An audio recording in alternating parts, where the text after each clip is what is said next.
ನಿಮ್ಗ್ಯಾರಿಗೂ ನನ್ನ ಮಾತಿನ ಕಡೆ ಗಮನ ಇಲ್ಲ. ಇರ್ಲಿ, ಮುಂದೆ ನೀವು ಊಟಕ್ಕೂ ಗತಿ ಇಲ್ದೆ ಕಷ್ಟ ಪಡ್ತಿರಲ್ಲ, ಆಗ ನಾನು ನಿಮ್ಮನ್ನ ನೋಡ್ತೀನಿ. ರಜಪೂತ್ ಫ್ಯಾಮಿಲಿ ಕಂತೆ ಕಂತೆ ಹಣ ಬಾಚ್ಕೊಳ್ಳೋದ್ ನೋಡಿ ನಿಮ್ ಹಾರ್ಟ್ ಎಷ್ಟು ಪೇನ್ ಆಗತ್ತೆ ಅಂತ ನಾನು ನೋಡ್ತೀನಿ ಅಂತ ಹೇಳಿ ಅಲ್ಲಿಂದ ಬೇಗ ಬೇಗ ಹೊರಗಡೆ ನಡೆದ್ಲು. ಸಿದ್ಧಾರ್ಥ್ ಭರದ್ವಾಜ್ ಸಂಕೀರ್ಣ ವಿಲ್ಲಾ ಎದುರುಗಡೆ ಕಾರ್ ಪಾರ್ಕ್ ಮಾಡಿ ಕೂತಿದ್ಲು ಚೇತನ. ಬೆಳಗಿನ ಸೂರ್ಯನ ಕಿರಣಗಳು ಕಾರಿನ ವಿಂಡೋ ಒಳಗಡೆ ಬರ್ತಿದ್ವು. ಕಾರಿನ ಸೀಟ್ ಒರ್ಗಿ ಅಲ್ಲೇ ನಿದ್ದೆ ಹೋಗಿದ್ಲು. ಸೂರ್ಯನ ಬಿಸಿ ಶಾಖದಿಂದ ಅವಳಿಗೆ ಎಚ್ಚರ ಆಯ್ತು. ಸುಮಾರು 3 hours ಇಂದ ಅವಳು ಸಿದ್ಧಾರ್ಥ್ಗಾಗಿ ಅಲ್ಲಿ ವೇಟ್ ಮಾಡ್ತಿದ್ಲು. ಅವನಿವತ್ತು ಆಚೆ ಬರಲ್ಲ ಅಂತ ಗೊತ್ತಿದ್ರು ಅವಳಲ್ಲೇ ನಿಂತು ಕಾಯ್ತಿದ್ಲು. ಇಲ್ಲಿ ನಿಂತು ಏನು ಪ್ರಯೋಜನ ಇಲ್ಲ ಅಂತ ಅಂದ್ಕೊಂಡು ಅವಳು ವಾಪಸ್ ಹೊರಡ್ಬೇಕು ಅಂತ ಕಾರ್ ಸ್ಟೇರಿಂಗ್ ಮೇಲೆ ಕೈ ಇಟ್ಲು. ಅಷ್ಟರಲ್ಲಿ ಸಂಕೀರ್ಣ ವಿಲ್ಲಾದ ದೊಡ್ಡ ಗೇಟ್ ಓಪನ್ ಆಯ್ತು. ಸಿದ್ಧಾರ್ಥ್ ಇಂಪ್ರೆಸಿವ್ ಮೋಟರ್ ಗೇಟ್ ಇಂದ ಆಚೆ ಬಂತು. ಡಾಕ್ಟರ್ ಚೇತನ ತಡ ಮಾಡದೆ ಕಾರಿಂದ ಇಳಿದ್ಲು. ಅವಳು ಸಿದ್ಧಾರ್ಥ್ ಕಾರ್ ಮುಂದ್ಗಡೆ ಅಡ್ಡ ಬಂದ್ ನಿಂತ್ಲು. ಸಿದ್ಧಾರ್ಥ್ ಮನೆಯಿಂದ ಆಚೆ ಹೋಗುವಾಗ ತುಂಬಾ ಎಚ್ಚರಿಕೆಯಿಂದ ಇರ್ತಿದ್ದ.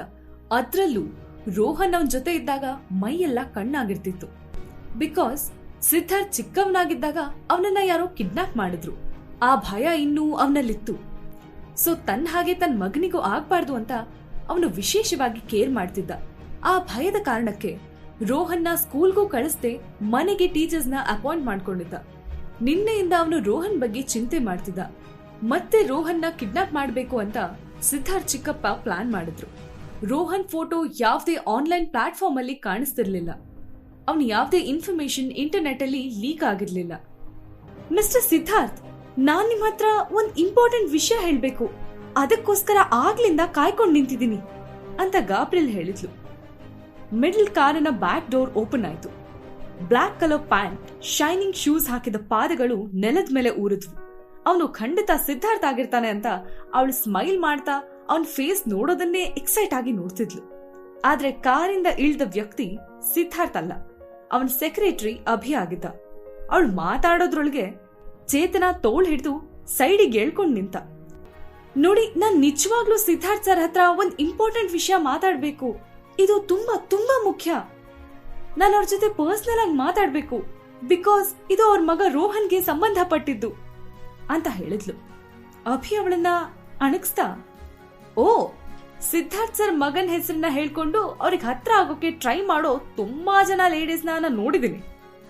ನಿಮ್ಗೆ ಏನೇ ಹೇಳ್ಬೇಕು ಅಂತಿದ್ರು ನನ್ನ ಹತ್ರ ಹೇಳಿ. ಅದ್ ಇಂಪಾರ್ಟೆಂಟ್ ಅಂತ ಅನ್ಸಿದ್ರೆ ನಾನು ಅವ್ರಿಗೆ ಹೇಳ್ತೀನಿ. ನೀವ್ ಅವ್ರಿಗೆ ಹೇಳಿದ್ರು ಒಂದೇ, ನನಗ್ ಹೇಳಿದ್ರು ಒಂದೇ ಅಂತ ಅಂದ ಅಭಿ. ಮಿಸ್ಟರ್ ಅಭಿ, ನಿನ್ನೆ ನೈಟ್ ನಾನು ಅಚಾನಕ್ ಆಗಿ ರೋಹನ್ ಲೈವ್ ಸ್ಟ್ರೀಮಿಂಗ್ ಮಾಡ್ತಿರೋದನ್ನ ನೋಡ್ದೆ. ನನಗ್ ಗೊತ್ತಿರೋ ಹಾಗೆ ಸಿದ್ಧಾರ್ಥ್ ಮಕ್ಕಳನ್ನ ಆನ್ಲೈನ್ ನೋಡೋಕೆ ಇಷ್ಟಪಡಲ್ಲ. ಅದ್ರಲ್ಲೂ ಅಲ್ಲಿ ರೋಹನ್ ಫೋಟೋ ಕೂಡ ರಿವೀಲ್ ಆಗಿದೆ ಅಂತ ಸರ್ಪ್ರೈಸಿಂಗ್ ಎಕ್ಸ್ಪ್ರೆಷನ್ ಕೊಡ್ತಾ ಹೇಳಿದ್ಲು. ಮಿಸ್ ಚೇತನ, ನೀವು ಕಾಮಿಡಿ ಮಾಡ್ತಿದ್ದೀರಾ ಹೇಗೆ? ನಮ್ ರೋಹನ್ ಲೈವ್ ಸ್ಟ್ರೀಮಿಂಗ್ ಮಾಡ್ತಾನ? ಸಾಧ್ಯನೇ ಇಲ್ಲ. ಅವನು ಜಾಸ್ತಿ ಮಾತೇ ಆಡೋಲ್ಲ. ಅದು ಅಲ್ಲದೆ ಅವನಿಗೆ ಆನ್ಲೈನ್ ಗೇಮಿಂಗ್ ಅಲ್ಲಿ ಇಂಟ್ರೆಸ್ಟ್ ಕೂಡ ಇಲ್ಲ. ನೀವ್ ನಮ್ ಸರ್ಗೆ ಹತ್ರ ಆಗೋಕೆ ಸುಳ್ಳು ಮೇಲ್ ಸುಳ್ಳು ಹೇಳ್ಕೊಂಡ್ ಬಂದಿದ್ದೀರಾ. ಅಭಿ ನಂಬ್ತಿಲ್ಲ ಅಂತ ಗೊತ್ತಾದಾಗ ಚೇತನ ಮತ್ತಷ್ಟು ಕಂಗಾಲಾದ್ಲು. ಅವಳು ಸಿದ್ಧಾರ್ಥ್ ಕಾರ್ ಕಡೆ ನೋಡಿದ್ಲು. ಅವನ್ ಕಾರ್ ಗ್ಲಾಸ್ ಏರ್ಸಿದ್ದ. ಮತ್ತೆ ಕಾರ್ ಸ್ಟಾರ್ಟ್ ಆಗಿತ್ತು.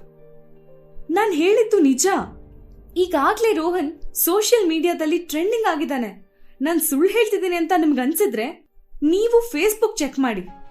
ಮೇ ಬಿ ನಿಮ್ಗ ವಿಷಯ ಸಿಗ್ಲಿಕ್ಕಿಲ್ಲ ಅನ್ಸುತ್ತೆ.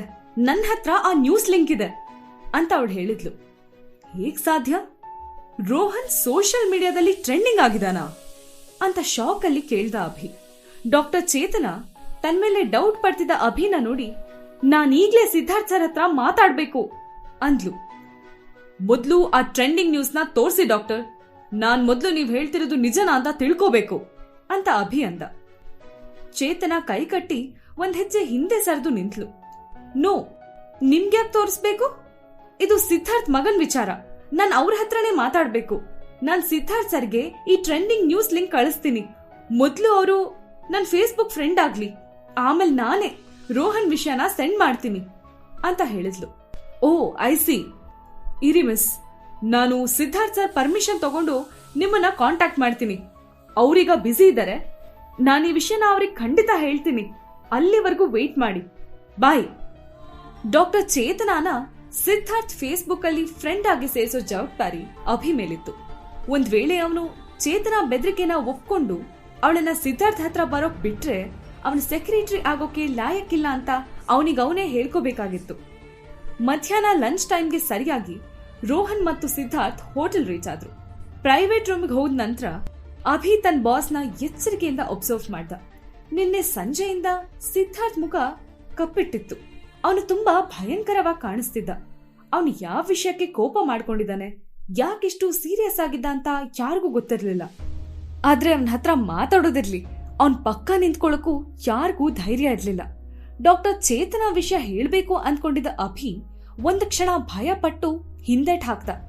ಅವ್ರು ಡಿನ್ನರ್ ಮುಗಿಸ್ಕೊಂಡು ವಾಪಸ್ ಬಂದ್ರು ಸಂಕೀರ್ಣ ವಿಲ್ಲಾ ಗೇಟ್ ದಾಟದ ನಂತರ ಕಾರ್ನರ್ ಅಲ್ಲಿ ಕಾರ್ ಟರ್ನ್ ಮಾಡಿದ್ರು. ಆ ಟೈಮಲ್ಲಿ ಕಾರ್ ಮಿರರ್ ಅಲ್ಲಿ ಯಾರೋ ಒಂದಷ್ಟು ಜನ ಕೂಗಾಡೋದ್ ಕಾಣಿಸ್ತು. ಅವರೆಲ್ಲ ಯಾರು, ಇಲ್ಲಿ ಹೇಗ್ ಬಂದ್ರು, ಮೊದ್ಲು ಆಚೆ ಹಾಕಿ ಅವ್ರನ್ನ ಅಂತ ಸಿದ್ಧಾರ್ಥ್ ಹುಬ್ಬುಗಂಟಿಕ್ಕೆ ಹೇಳ್ದ. 5 ನಿಮಿಷದ ನಂತರ ಸಿದ್ಧಾರ್ಥ್ ಲ್ಯಾಪ್ಟಾಪ್ ಓಪನ್ ಮಾಡಿ ಹುಬ್ಬುಗಂಟಿಕ್ಕಿ ಆಫೀಸ್ PDF ಫೈಲ್ಸ್ ನೋಡ್ತಿದ್ದ. ಸಿದ್ಧಾರ್ಥ್ 2 ಜನ ಬಾಡಿಗಾರ್ಡ್ಸ್ ಫೆರ್ನಾಂಡಿಸ್ ಶರ್ಟ್ ಕಾಲರ್ ಹಿಡ್ಕೊಂಡು ವಿಲ್ಲಾ ಒಳಗಡೆ ಎಳ್ಕೊಂಡ್ ಬಂದ್ರು. ಸರ್ ಪ್ಲೀಸ್ ನನ್ನ ಬಿಟ್ಬಿಡಿ, ಇನ್ಯಾವತ್ತೂ ಇಂಥ ತಪ್ಪು ಮಾಡಲ್ಲ. ನಿಮ್ ಲೇಡಿ ಬಾಡಿಗಾರ್ಡ್ ನಮ್ಗೆ ಸರಿಯಾಗಿ ಪಾಠ ಕಲ್ಸಿದ್ದಾರೆ. ನಿನ್ನೆಯಿಂದ ಈ ಕಾಂಪೌಂಡ್ ಒಳಗಡೆನೆ ಇದೀವಿ. ನಮ್ ಹಾಗೆ ಸಂಕೀರ್ಣ ವಿಲ್ಲಾ ಹೊಕ್ಕು ನಿಮ್ ಮಗನ ಕಿಡ್ನಾಪ್ ಮಾಡೋಕ್ ಟ್ರೈ ಮಾಡೋಕ್ ಬಂದ 2 ಗುಂಪನ್ನ ಓಡಿಸಿದೀವಿ. ಇನ್ಫ್ಯಾಕ್ಟ್ ನಾವು ನಿಮ್ ಮಗನ ಕಿಡ್ನಾಪ್ ಮಾಡೋಕೆ ಟ್ರೈ ಮಾಡ್ತಿಲ್ಲ, ಬದಲಾಗಿ ಅವನನ್ನ ಪ್ರೊಟೆಕ್ಟ್ ಮಾಡ್ತಿದೀವಿ. ನಂಬಿ ಸರ್ ನಮ್ಮನ್ನ ಅಂತ ಅವನು ಕಣ್ಣಲ್ಲಿ ನೀರ್ ಹಾಕ್ತಾ ಹೇಳ್ದ. ಸಿದ್ಧಾರ್ಥ್ ಮುಖದಲ್ಲಿ ಕ್ವೆಶ್ಚನ್ ಮಾರ್ಕ್ ಇತ್ತು. ಏನು ಲೇಡಿ ಬಾಡಿಗಾರ್ಡಾ ಅಂತ ಹುಬ್ಬುಗಂಟಿಕ್ಕಿ ಕೇಳ್ದ. ಆ ಹುಡುಗಿ ನೋಡೋಕೆ ತುಂಬಾ ಸುಂದರವಾಗಿದ್ಲು, ಮತ್ತೆ black colour Benz Mercedes drive ಮಾಡ್ಕೊಂಡ್ ಬಂದ್ಲು. ನಿಮ್ ಮಗನ ಪ್ರೊಟೆಕ್ಟ್ ಮಾಡ್ಲಿಲ್ಲ ಅಂದ್ರೆ ನನ್ ಫ್ಯಾಮಿಲಿನ ಉಳ್ಸಲ್ಲ ಅಂತ ಹೇಳಿ ನಮ್ಗೆಲ್ಲ ಸರಿಯಾಗಿ ಬಾರಿಸಿದ್ಲು.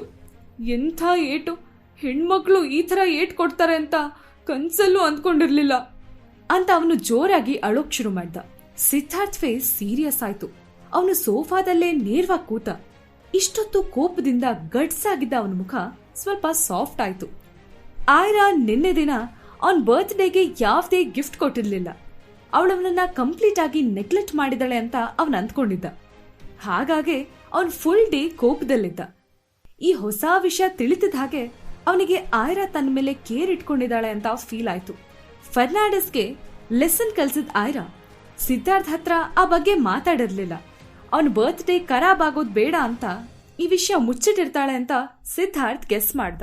ಜೀವನದ ನಿಗೂಢವಾದ ಕಥೆಯನ್ನ ತಿಳ್ಕೋಬೇಕಂದ್ರೆ ಈಗಲೇ ಡೌನ್ಲೋಡ್ ಮಾಡಿ ಪಾಕೆಟ್ FM ಮತ್ತು ಕೇಳಿ ಐರಾ. ಲಿಂಕ್ ಡಿಸ್ಕ್ರಿಪ್ಷನ್ ನಲ್ಲಿ ಇದೆ.